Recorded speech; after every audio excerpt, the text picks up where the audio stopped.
Hey guys, it's Cameron, and James is not here right now. It's only me. So basically, I'm gonna teach you guys how to make one thing out of this entire drop. It's this sound right here. It's kind of like an offbeat side project, Zomboy type thing. So yeah. So here's what this 5-bar sounds like.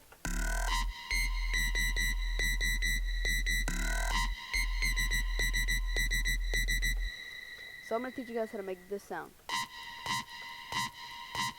And sadly, it's actually so confusing. I really can't, recreate it. So I'm gonna leave a patch in the description, as well as you can copy everything off this right now.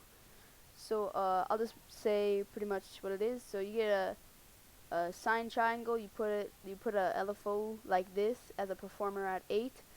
With the half, you put this exact thing, and you'll get something like this.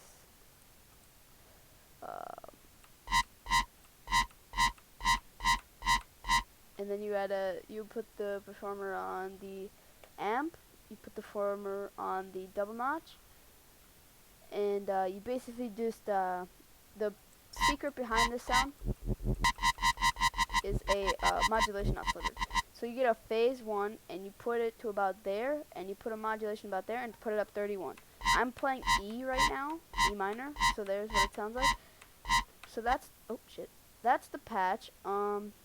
You put up a whole volume parabolic shaper, you get your EQ, and you put it to about the F. Now I'm going to show you the effects. Ableton users, this is going to be easy for you. I put 2 EQs, because if you put 2 EQs, you have a better chance of getting no sub. I put a reverb and an OTT. Like I told you in the last video, the OTT, if you put it after the reverb, you get this huge reverb effect. So yeah, that's basically the patch and everything. You put that with something and you get something like this.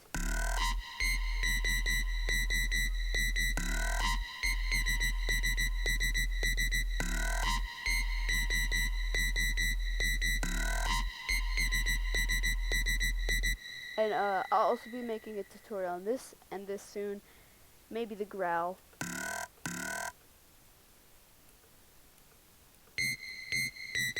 Oh, by the way, this is actually the same patch. Changed the LFO, and actually, it's literally the same patch, but pitched up to 43.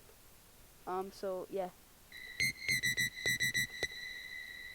So it's the same patch, same everything. Just pitch it up, 43, and change the LFO. It's something cool. So yeah, thank you guys for watching, and Oh, next video will be coming soon. Oh, yeah, yeah, yeah.